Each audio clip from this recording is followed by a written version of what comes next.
하나님의 말씀 열왕기상 13장 1절로 3절입니다. 우리 깨닫는 마음으로 한 음성으로 합독합니다. 시작. 그러나 그때 하나님의 사람이 여호와의 말씀으로 말미암아 유다에서부터 베델에 이르니 마침 여로보암이 제단 끝에 서서 분향하는지라. 하나님의 사람이 제단을 향하여 여호와의 말씀으로 외쳐 이르되 제단아 제단아 여호와께서 이와 같이 말씀하시기를 다윗의 집에 요시아라 이름하는 아들을 낳으니 그가 내 위에 분향하는 산당 제사장을 내 위에서 제물로 바칠 것이요 또 사람의 뼈를 내 위에서 살으리라 하셨느니라. 그날에 그가 징조를 내려 이르되 이는 여호와께서 말씀하신 징조라. 제단이 갈라지며 그 위에 있는 재가 쏟아지리라 하매. 아멘. 이 시간에는 하나님의 사람의 경고라는 제목으로 함께 은혜 나누겠습니다. 1절로 10절까지가 한 단원인데 시간 관계상 1절로 3절만 우리가 봉독을 했습니다. 본문은 하나님의 사람이, 어떤 사람이? 하나님의 사람이 여로보암에게 경고와 예언을 동시에 한 내용입니다.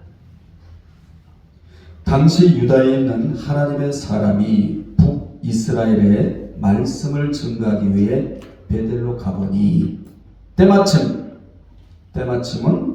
무슨 단어이지요? 하나님께서 타이밍을 맞춰주셨다 얘기예요. 때마침 가보니 북조왕인 누가 여로보암이 금송아지를 만들어 섬기기 위하여 단 곁에 서서 분향을 하고 있었다, 이렇게 말해주고 있습니다. 딱 걸려버린 거예요. 여러분, 걸려도 딱 걸리면 안 돼요.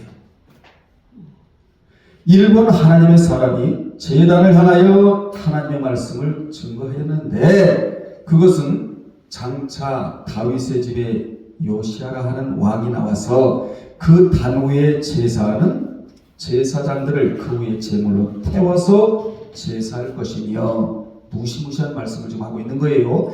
그 징조로서 이제 단이 갈라지며 그 위에 재가 쏟아질 것이라고 경고를 하고 동시에 예언을 합니다. 누가? 하나님의 사람이. 이 하나님의 사람은 어떤 사람이냐? 용기 있는 사람이요. 하나님의 명령을 생명 내놓고 증거하는 참 선지자였다는 것입니다. 여러분은 선지자는 아니지만 하나님께서 여러분에게 생명신앙을 주셨으므로 늘 한 주간 한 주간을 살아가면서 감사하시고 찬송하며 그 행사를 전파하는 여러분들이 되시기를 바랍니다. 그 당시 남북이 갈라져서 서로 적대국이 되어 있어 유다에서 베델로 가기가 어려웠을 뿐더러 또 왕 앞에서 베델에 있는 단을 향하여 심판을 예고한다는 것은 생명 내놓지 않고는 할 수 없는 일이었습니다. 북조의 문제는 크게 두 가지로, 첫째는 우상을 숭배하는 문제였고 이게 가장 큰 문제예요. 우상과의 전쟁입니다. 성경은. 그래서 성경은 전쟁사예요. 그리고 눈물의 장이에요. 두 번째로는 절기를 지키지 않은 것이 문제였어요. 당시 우상을 숭배하는 것은 하나님을 잊는 것이요, 절기를 지키지 않는 것은 하나님의 은혜를 망각하는 짓이었는데 이들이 이런 일을 행했다는 것입니다. 성경에는 도합 72회가 하나님의 사람이다 라는 말을 합니다. 몇 회가요? 72회가 하나님의 사람 이런 단어를 사용하는데 열왕기상 13장에만 16회가 나와요. 그러면 하나님의 사람의 특징은 뭐냐? 하나님이 세우셨다는 것입니다. 여러분은 누가 세우셨습니까? 하나님이 세우셨습니다. 뭐라고 세우셨습니까? 하나님의 사람이 되라고. 하나님의 사람의 특징은 하나님이 세우셨고 하나님께 속해 있을 뿐만 아니라 하나님과 기도하고 교제하고 그리고 하나님의 성품을 닮았고 하나님의 말씀 전파의 사명을 받았으며 하나님의 권위를 가진 자가 하나님의 사람입니다. 여러분 모두 하나님의 사람들이 되시기를 바랍니다. 하나님의 권위가 세상의 권세를 움직이게 되는 거예요. 우리는 권위를 갖고 살아야 되거든요. 하나님이 주신 권위. 그렇다면 하나님의 사람이 여로보암에게 경고와 예언을 하고자 행했던 일들이 뭐냐라는 것이요. 첫째, 그는 먼저 남조에서 북쪽 어디로? 이스라엘로 갔다고 1절에서 말해주고 있습니다. 하나님의 사람은 여호와의 말씀을 가지고 금송아지를 만들어 놓고 분향하는 단에 대하여 경고하고자 남조 유다에서 북쪽 이스라엘로 갔어요.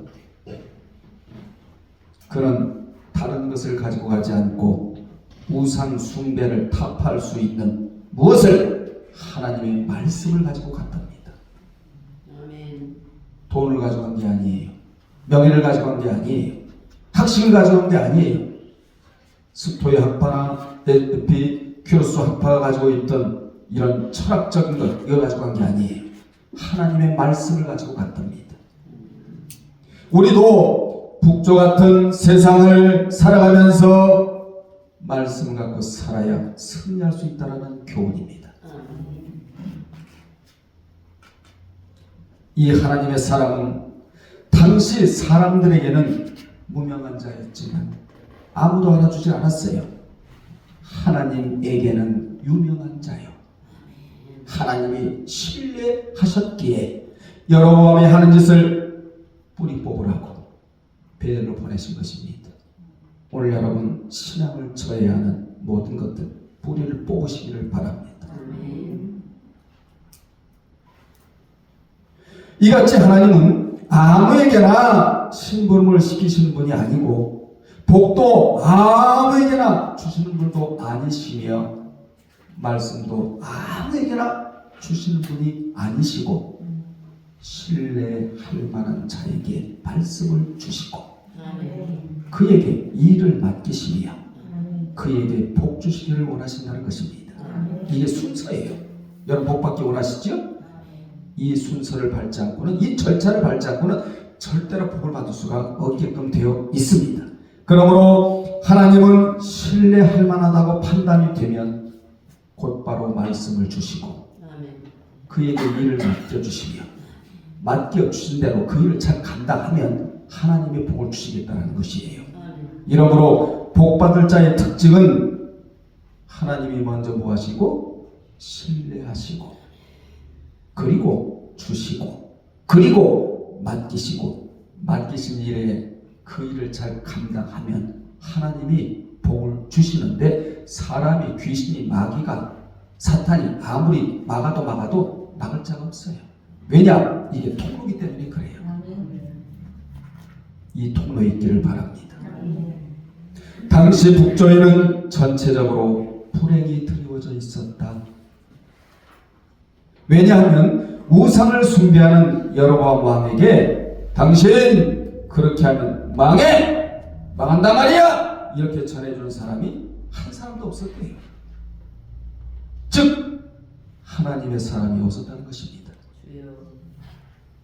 이래서 여로보암뿐만 아니라 북조가 서서히 망하기 시작하다가 결국 망해버려요.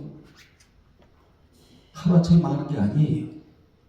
질병도 하루아침에 드는 게 아니에요. 서서히 망할 짓을 하다가 망해버려요. 이 세상에서 가장 불행한 개인과 국가는 망하는데도 말씀이 전해지지 않는 것이요. 가장 불행한 교회는 진리가 전해지지 않는 교회입니다. 당시 여로보암은 개인도 망하고 나라도 망하는데 말씀으로 깨우침을 주는 자가 하나도 없었대요. 여러분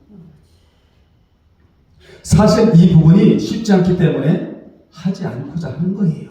숫자에 매달려 있으면 절대로 이 말씀 전할 수가 없습니다. 저는 숫자에 매달리는 사람이 아니에요. 여러분이 하나님의 사람이 되기를 원하는 사람이에요. 말씀의 사람이 되기를 원하는 사람이다 그 말입니다. 그러니까 이런 말씀을 전하는 거예요. 사람이 말씀으로 깨우쳐서 회개하면 서서히 흥하기 시작하지만 말씀이 없어 회개하지 않으면 서서히 망하기 시작하는 거예요. 망하기 시작하는 거다 그 말입니다. 이러므로 믿는 자가 흥하고 망하고는 뭐에 달려있다? 말씀에 달려있다. 아멘. 이러한데도 북조에는 우상을 숭배하는 여로보암 왕에게 당신 망하려고 그런 짓을 합니까? 당장 그만두시오. 그래야 당신도 살고 나라도 삽니다. 라고 책망해 줄 수 있는 사람이 한 사람도 없었다는 것입니다. 여러분들이여 하나님의 사람도 없었고 선지자도 없었으며 제사장도 없었고 다만 그에게 비유를 맞추려고 하는 사람, 알랑거리는 사람만 우글거렸다는 것입니다. 망할 짓을 하는 자에게는 당신 망해 이렇게 해줘야 그 사람이 살아요. 아멘? 그래야 그 사람이 지니고 있는 불행을 미연에 방지할 수도 있고 막아줄 수도 있는 거예요. 그런데 그런 사람이 한 사람도 없었답니다. 북조에. 이런 대목에서 우리가 깊이 깨달아야 할 것은 믿는 자가 가장 불행할 때가 언제나인 것입니다. 그게 언제냐? 망할 짓을 하는데도 망한다고 말해주는 자가 없을 때예요. 즉 하나님의 뜻을 정확하게 전해준 자가 없어서 듣지 못할 때, 이때가 제일 불행한 때입니다. 여러분은 불행한 시대를 지나가지 말고 행복한 시대를 지나가기를 바랍니다. 다행히 하나님께서는 여로보암의 악한 행위에 대해 당장은 지시지 않고 말씀을 듣고 회개할 기회를 주시려고 하나님의 사람을 베들로 보내시어 경고와 예언을 하도록 하셨는데 이 일이 결코 쉬운 일이 아니었다는 것입니다. 그는 하나님의 사람이라서 죽을지도 모르는 길, 순종은 기본이고, 따라합시다. 순종은 믿음이 좋아서 하는 게 아니에요. 순종은 기본이에요. 따라합시다. 나에게 있어서 순종은 뭐다? 기본이라니까. 순종은 기본이고 담대함까지 갖춰 북조 베들로 갑니다. 그는 은밀 의지 가운데 무엇을 알았느냐? 말씀을 따라가는 길은 죽을 길이 아닌 살 길을 찾아 나서는 것임을 알았다는 거예요. 그 길을 찾아 나서자 하나님이 지지자가 되어 주십니다. 사람이요 천만에, 돈이요 천만에 하나님이 지지자가 되어 주셔야 된다 이 말입니다. 다니엘에게도, 다니엘의 세 친구에게도 하나님이 지지자가 되어 주셨어요. 그렇습니다. 말씀을 따라가는 자들에게는 하나님이 저를 보십시오. 행정적, 교육적, 지지적, 중재적 역할을 해주시겠다는 거예요. 아멘. 네 가지를 하나님이 해주시겠다는 겁니다. 행정도 뛰어나게, 교육도 뛰어나게, 지지도 뛰어나게, 중재도 뛰어나게. 옳고 그름을 하나님이 가르쳐주겠다는 거 아니에요? 당시 여로보암은 우상을 섬기는 것도 큰 문제였지만 또 하나는 분수를 모르고 있었다는 것입니다. 그는 제사장이 아닌 왕의 신분이었어요. 왕은 분양할 자격이 없습니다. 제사장만 하게 되어 있잖아요. 그렇게 그는 분수를 모르고 엉뚱한 짓을 하는데도 그것이 틀렸다고 올바로 이야기해 주는 자가 없었다는 것입니다. 이것이 뭐라고요? 그에게 있어서 불행이었다. 그는 총체적으로 큰 문제를 가지고 있었는데 이것을 열거하면요, 그는 자기 마음대로 금송아지를 만들어 신이라고 했고, 또한 자기 마음대로 산당을 짓고, 하나님은 산당에서 예배하지 말라고 되어 있잖아요.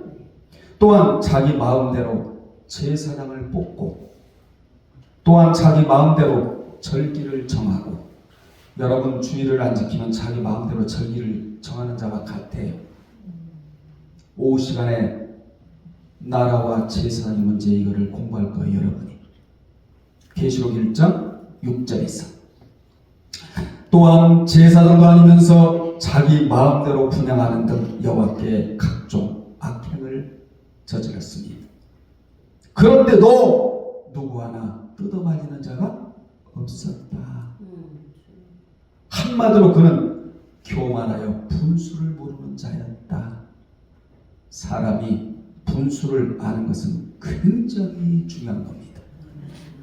그래서 성경에 분수를 지키라는 말이 나오는데, 분수는 휘페르 바이노라는 단어를 써서 분수를 안다는 것은 자기의 신분이나 처지를 알고 하나님보다, 말씀보다, 기도보다 앞지르지 않는 것이 분수를 안다는 거예요.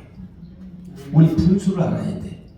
나의 신분과 나의 처지를 바로 알아야 된다, 그 말입니다. 그래야 여러분 같은 이 같은 짓을 안 하게 되는 거예요. 우리에게는 각자의 정 위치가 있다. 집사의 위치가 있고, 권사의 위치가 있고, 목사의 위치가 있어요. 이 위치를 벗어나면 여러분이 되는 거예요, 여러분. 이같이 여러분은 총체적으로 문제가 많은 자였는데 그의 행위를 꺾어줄 자가 있었다, 없었다? 없었다. 그것이 그에게 큰 불행이었다. 만약에 여러분 곁에 신앙의 문제를 바로 잡아줄 자가 없다, 이건 불행한 자예요. 이거 하기 힘들어요. 그래서 안 해. 곁길로 가도 그냥 내버려 둬. 이게 바로 여러분입니다, 그 말입니다. 여러분 곁에 신앙을 바로 잡아줄 자가 곁에 있다. 입을 내밀어야 된다, 행복한 자라고 해야 된다, 이런 걸 알아야 된다, 이 말이에요. 하는 자는 하기 힘든 거예요. 두 번째, 그는 단을 향하여 예언을 하였다. 2절에 하나님의 사람이 제단을 향하여 여호와의 말씀으로 외쳐 이르되, 제단아 제단아, 여호와께서 이와 같이 말씀하시기를, 다윗의 집에 요시아라 이름하는 아들을 낳으리니 그가 내 위에 분향하는 산당 제사장을 내 위에서 제물로 바칠 것이요 또 사람의 뼈를 내 위에서 살리라 하셨느니라 하고 예언을 해요. 사실 이 예언은 좋은 예언이 아니었습니다. 여러분 앞에 이런 예언이 떨어진다, 큰일 날 자예요. 미가야 선지자가 아합 왕이 잘못을 했을 때 흉한 예언만 했듯이 이 선지자도 길한 예언이 아닌 흉한 예언을 지금 하고 있는 거예요. 왜 이런 예언을 하고 있느냐? 악한 일을 하는 자에게 길한 예언을 할 리가 없기 때문입니다. 그런데 금송아지를 섬기는 자에게 이 말씀이 책망으로 들리지 회개의 말씀으로 들릴 리가 없잖아요. 오늘날에도 하나님에게 잡히지 않고 그 무엇에 잡혀 있으면 말씀이 들려오지 않습니다. 절대로 들려오지 않아요. 여러분 하나님 말씀을 소중히 여기고 있습니까? 망하고 흥하고는 다른 데 있지 아니하고 내가 얼마만큼 말씀을 소중히 여기고 있는가? 그 말씀을 올바로 내가 듣고 깨닫고 회개하고 있는가에 달려 있다는 것입니다. 하나님보다 위에 두는 것이 있으면 그것 때문에 말씀이 들려오지를 않아요. 말씀을 들을 때는 다른 거 하지 말고 그냥 말씀을 들어야 됩니다. 이같이 유다에서 베들로 간 하나님의 사람은 여로보암이 분향하는 날을 향하여 여호와의 말씀을 외치기를, 다나 다나 여호와께서 말씀하시기를, 다윗의 집에서 요시아라 이름하는 아들을 낳으니 그가 내 단에 분양하는 산당의 제사장들을 단 위에 올려놓고 제사할 것이요. 또 봐요. 또한 사람의 뼈를 내 위에 살리라 외쳤는데 이같이 예언한 대로 약 300년 후에 다윗의 후손으로 누가 태어나죠? 요시아라 이름하는 유다 제16대 왕이 태어나서 31년간을 통치하면서 요 예언대로 그대로 여호와의 여로보암의 쌓은 단을 헐어버리고 또한 지은 베델의 산당을 불사르고 빠가지고 가루를 만들며 또 아세라 목상을 불살라버렸다고 열왕기하 23장 15절에서 그대로 밝히고 있습니다. 하나님이 여러분 앞에 좋은 예언을 하시도록 하시는 것도 결과물이 반드시 나타나게 되어 있고, 아멘. 그러니까 길한 예언에 대한 것도 흉한 예언에 대한 것도 반드시 성취가 된다는 것입니다. 이같이 성경의 예언은 반드시 이루어져요. 앞으로 이루어질 예언 중에는 요한복음 14장 1절로 3절에 이 예언도 이루어지는데 여러분이 말씀하시죠? 네. 주님께서 내가 천국에다가 너희 처소를 담장해 놓고 너희를 데리러 오겠다는 말씀, 이 말씀도 반드시 이루어질 날이 온다. 그러니 그날을 소망하면서 하나님을 믿고 또 나를 믿으라고 하시잖아요. 하나님을 믿고 예수 그리스도를 믿어야 마음의 근심거리가 없고, 즉 마음의 근심거리가 되지 않도록 하라고. 이 마음의 근심거리가 들어오게 되면 소망을 잃어버리는 자가 된다고. 절망을 치유할 수 있는 유일한 것은 소망밖에는 없다고. 최고의 소망은 내가 천국에 가서 천국에서 너희가 살 수 있는 공간을 만들어 놓고 내가 다시 공중에 오는 거라고. 이게 예언인데 여러분 이 예언대로 앞으로 주님의 공중에 도적같이 오신다는 사실을 꼭 믿으시고 살아가시기를 바랍니다. 본문 2절에 하나님의 사람이 예언한 대로 약 300년에 그대로 이루어졌는데 어디라고 그랬죠? 열왕기하 23장 15절하고 20절에 보면 하나님의 사람이 여로보암에게 예언한 대로 요시야 왕이 사마리아에 가서 그곳 산당의 제사장들을 다 죽였다고 기록을 하고 있습니다. 15절에 봐요. 또한 이스라엘에게 범죄하게 한 느바세 아들 여로보암이 베델에 세운 제단과 산당을 왕이 헐고 또 그 산당을 불사르고 빻아서 가루를 만들며 또 아세라 목상을 불살랐다고 15절에서. 그리고 20절에 봐요. 또 거기 있는 산당의 제사장들을 다 제단 위에서 죽이고 사람의 해골을 제단 위에서 불사르고 예루살렘으로 돌아왔다고. 성경에 이런 말씀 다 있어요.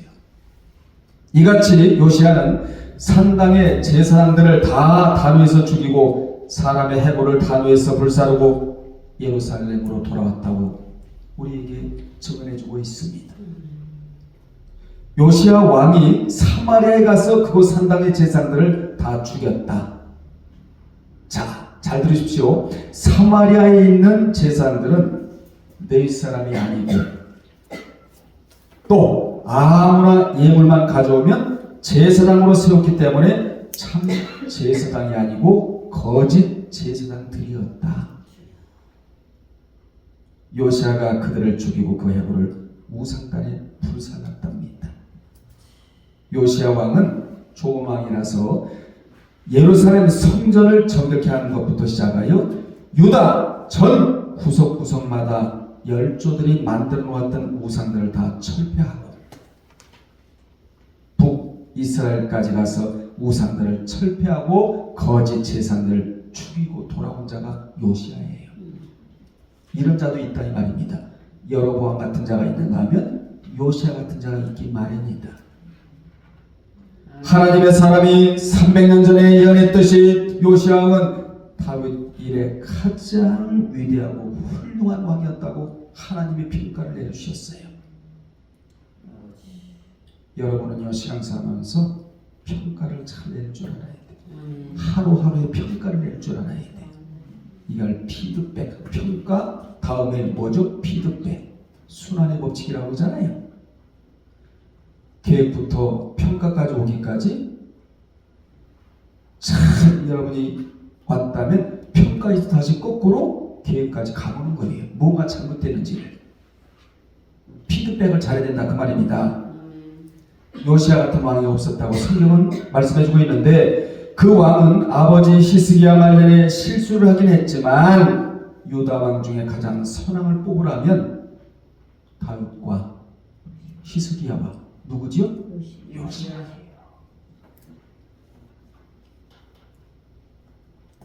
3절로 5절에 보면 하나님의 사람이 징조를 들어 예언을 하였는데 왕은 회개할 생각은 안 하고 손을 펴며 그를 잡으라! 라고 하는 바람에 편손이 말라버렸대요. 다시 거두지를 못했다고 성경은 말씀하고 있습니다.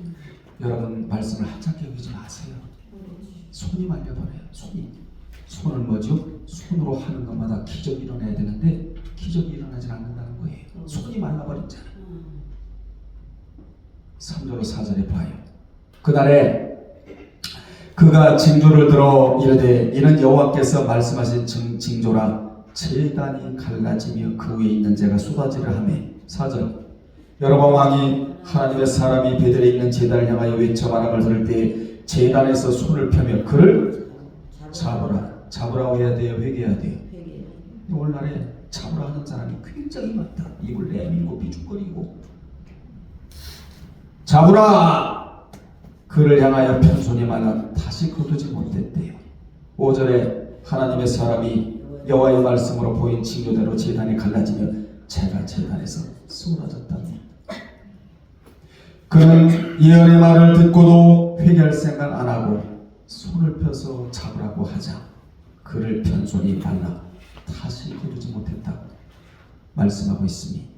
이같이 젊은 선지자의 심판 예고를 들은 왕은 대단히 노하여 손을 펴 젊은 선지자를 가리키며 그를 잡으라고 말할 때 그 손이 뻣뻣해져서 다시 움직일 수가 없고 다시 구부릴 수도 없이 되었고 또한 다른 그 말씀대로 갈라지며 재가 쏟아져 버린 겁니다.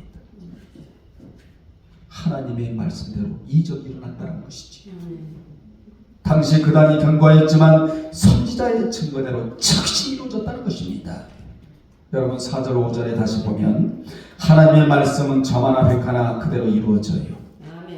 그래서 말씀을 거부하면 회개를 할 수가 없다는 거지요. 그렇게 되면 영육간에 어려워져요. 여러분들은 영육간에 부유한 자가 되기를 바랍니다. 여로보암은 자신을 살리는 하나님의 말씀을 전해 주었음에도 불구하고 도리어 자존심에다 말씀을 받아 하나님의 사람을 잡아 죽이려고 하자 그 손이 즉시 말라 펴지지 않았다고. 그랬더니 그가 하나님의 사람에게 자신의 마른 손을 삼켜달라고 부탁을 해요. 6절에 하나님은 기회를 주세요.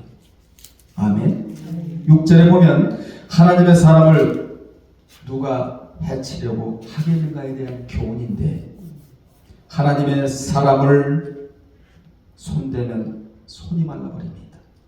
여러분 하나님의 사람 손대지 마십시오. 손이 말라버려요. 오후에 중점적으로 이 문제를 좀 다루겠는데 손으로 하는 것에 뭐가 일어나야 되는데 기적이 일어나야 되는데 손이 말라버렸으니까 아무것도 할 수가 없는 자가 되는 것이지요. 손이 말라버리면 되는 것이 없습니다. 손이 펴져야 돼. 이 손에 하나님의 권능과 능력이 실려 있어야 된다 그 말입니다. 그러면 손으로 하는 것마다 만지는 것마다 기적이 일어나게 되는 거예요. 6절에 보십시오. 시작. 왕이 하나님의 사람에게 말하 이르되 청하건대 너는 나를 위하여 내 하나님 여호와께 은혜를 구하여 내 손이 다시 서게 기도하라. 하나님의 사람이 여호와께 은혜를 구하니 왕의 손이 다시 성하도록 전과 같이 되니라고 하였다. 하나님의 사람이 누가? 하나님의 사람이 여호와께 은혜를 구하니 왕의 손이 다시 성하여 천고같이 되었답니다. 아멘. 따라합시다. 하나님의 사람의 기도가 이렇게 중요한 것입니다. 손이 마르기도 하고 펴지기도 하고 이렇게 중요하다는 하나님의 사람의 기도가. 그러므로 모든 인생의 문제는 하나님께 부탁드리는 것이 최고의 방법이라는 것이죠. 여로보암은 손이 마르자 하나님의 사람에게 부탁하고 그는 하나님께 왕의 마른 손을 성하게 해달라고 기도를 드리자 여호와께서는 여로보암의 손을 예전과 같이 성케 해주심으로 그가 한 예언이 곧 하나님의 예언임과 아울러 하나님의 사람이 자신께서 보내주신 참 선지자임을 표적으로 보여주셨어요. 아멘. 이같이 말씀을 올바로 전하는 자리에는 반드시 표적이 일어나게 되어 있는데 표적 중에 최고의 표적은 내면의 표적이에요. 즉 내면의 변화가 최고의 표적이다. 여러분 말씀 듣고 힘들거려도 변화되세요.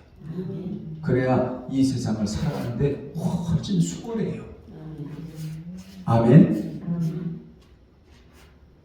자, 하나님의 기도대로 이루어지셨는데 이를 삼합의 역사라고 한다. 삼합의 역사.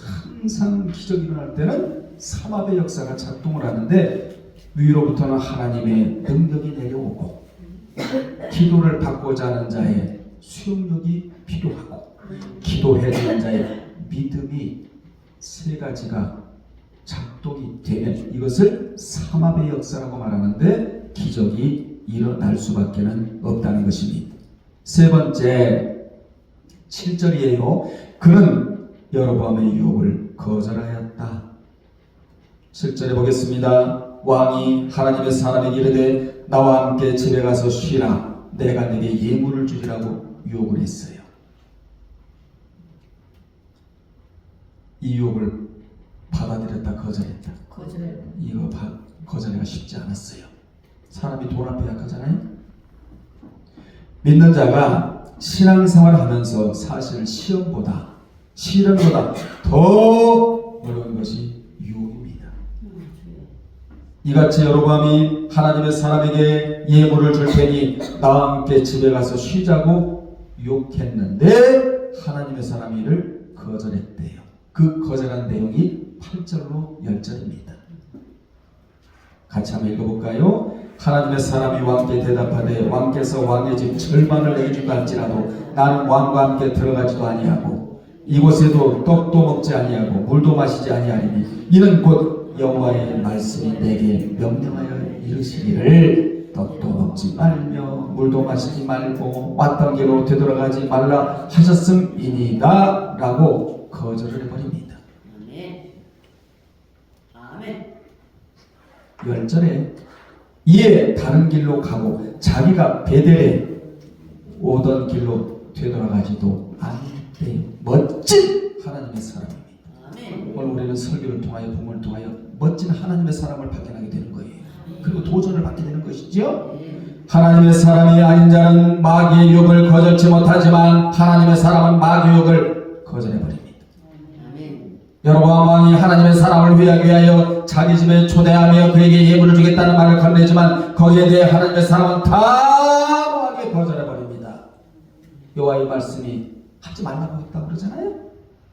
그러면 그가 단호하게 거절한 이유가 무엇이냐? 겉으로 보면 여로보암이 자신에게 호의를 베푸는 것으로 느껴지고 그를 존경하고 그를 배려하는 행위로 보이지만 여기에 심각한 문제가 있었다는 거예요. 여로보암이 하나님의 사람에게 이렇게 호의를 베푸고자 하였던 이유는 당시의 상황 파악에 따른 정신적인 이해 관계와 관련이 되어 있었다는 것입니다. 제가 말이 좀 빨라지죠? 시간이 많이 가니까. 우리가 지금까지 살펴보았듯이 하나님의 사람은 여로보암이 세운 단과 그가 하는 행위를 명백하게 정지하고 거기에 하나님의 심판이 임할 것을 강력히 경고했잖아요. 그런데 만일 선지자의 예언을 백성들이 받아들이고 그들 사이에 회개의 운동이 일어나게 된다면 어떻게 되겠습니까? 자신이 금송아지 우상을 세우고 그를 단에서 섬긴 것은 하나님의 진노가 임했다는 것을 백성들이 알면 그의 곁에서 떠날 것을 그는 알고 이런 상황이 벌어지지 않도록 하기 위해 하나님의 사람을 예물까지 주겠다고 하면서 표현한 것이죠. 그는 이를 예상하고 하나님의 사람을 회유했지만 그는 이러한 의정을 정확하게 파악하고 이게 분별력이라고 말하고 있는 거예요. 정확하게 파악하고 왕의 정중한 요청을 단호하게 거절해버립니다.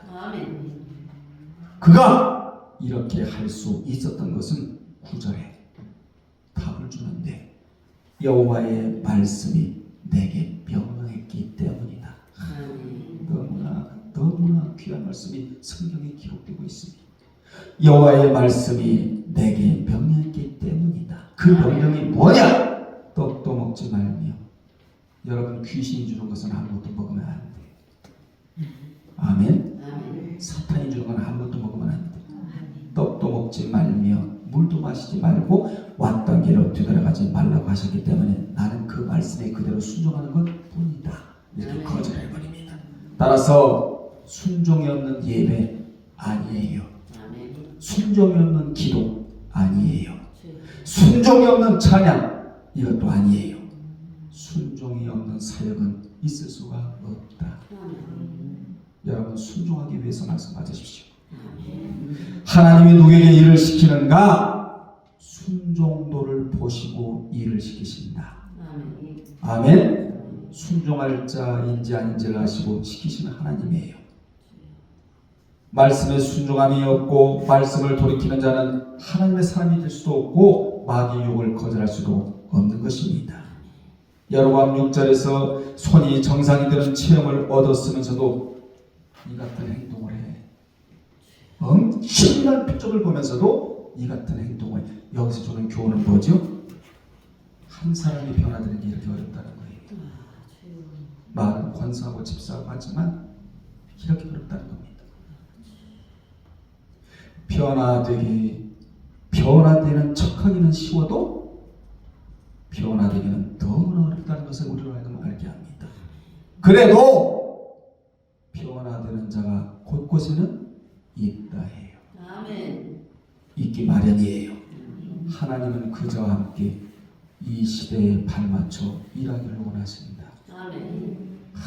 여러분, 아무리 변화되기 힘들어도요, 이를 악물고서라도 여러분이 변화만 된다면 하나님은 그저와 함께 이 시대를 이끌어가시길 원하신다. 그 말이에요. 교회마다 변화된 자가 있어요. 다는 아니에요. 변화되는 척 하는 자는 굉장히 많은데 그야말로 변화된 자는 있기 마련이에요. 이런 자가 되시길 바랍니다. 하나님의 말씀을 따라가는 사람은 결코 실족하지 않아요. 아멘. 자,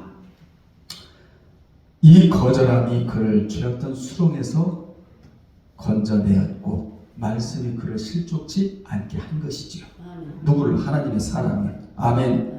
우리 인생길에도 우리를 실족시키려는 어둠의 세력들과 위험한 관계들이 가득한데 수많은 유혹들이 독버섯같이 지금도 퍼져 있단 말이에요. 그래도 우리는 주 무기가 있다 해요. 하나님이 여러분들에게 주신 주 무기가 있다. 그게 뭐냐? 가장 귀한 무기, 여호와의 명령이다. 이 무기가 우리에게 들어졌다는 거예요. 이거는 엄청난 무기입니다. 이 무기가 마귀를 물리칠 수 있는 도구다. 그래서 성경은 주의 말씀은 내 발의 등이요 내 길에 빛이라고, 발에 말씀이라는 등이 얹어져 있고 내 앞길에 빛이 비춰진다면 그 길에 도사리고 있던 모든 어둠의 세력들, 이 관계를 정확한 눈으로 분별함으로써 실족하거나 넘어지지 않게 된다라는 교훈입니다. 그러므로 자신의 눈과 마음의 중심이 지금 어디를 향하고 있는가 여러분 살피세요. 끊임없이 우리는 이걸 살펴야 됩니다. 아멘. 자, 끝으로 우리는 하나님께서 지금 나에게 요구하시고 명령하는 것이 무엇인지를 부단히 살펴보면서 때로는 그 명령이 경고가 됐건 아니면 책망이 됐건 또 뭐가 됐건 예언이 됐건 간에 우리는 이것을 농담으로 받아들이지 말고 여러분 마음밭에 받아들이지 말고 정말 이 말씀이 나를 살리기도 하고 죽이기도 하고 망하기도 하고 흥하기도 한다. 말씀의 소중함을 다시 한번 깊이 깨달으면서 여러분 마음은 금방 손이 말았다가 펴지는 이러한 이적을 보면서도 또 이렇게 욕을 했듯이 사람이 변화되기가 이렇게 힘들지만 그래도 그 가운데서라도 나만은 변화되어 하나님의 시대를 나와 함께 걸어가기를 원하신다는 사실을 기억하셔서 변화의 주인공, 한마디로 말하면 하나님의 사람들이 다 되시기를 주님의 이름으로 축원합니다. 기도하겠습니다. 아버지 하나님이 우리에게 오늘 또 소중한 말씀을 주심을 감사드리나이다. 곳곳에 하나님의 사람들이 있습니다. 우리 예일교회 성도들과 이 영상을 보는 모든 분들 모두가 하나님의 사람들이 되게 도와 주옵소서. 예수님의 이름으로 기도드리옵나이다.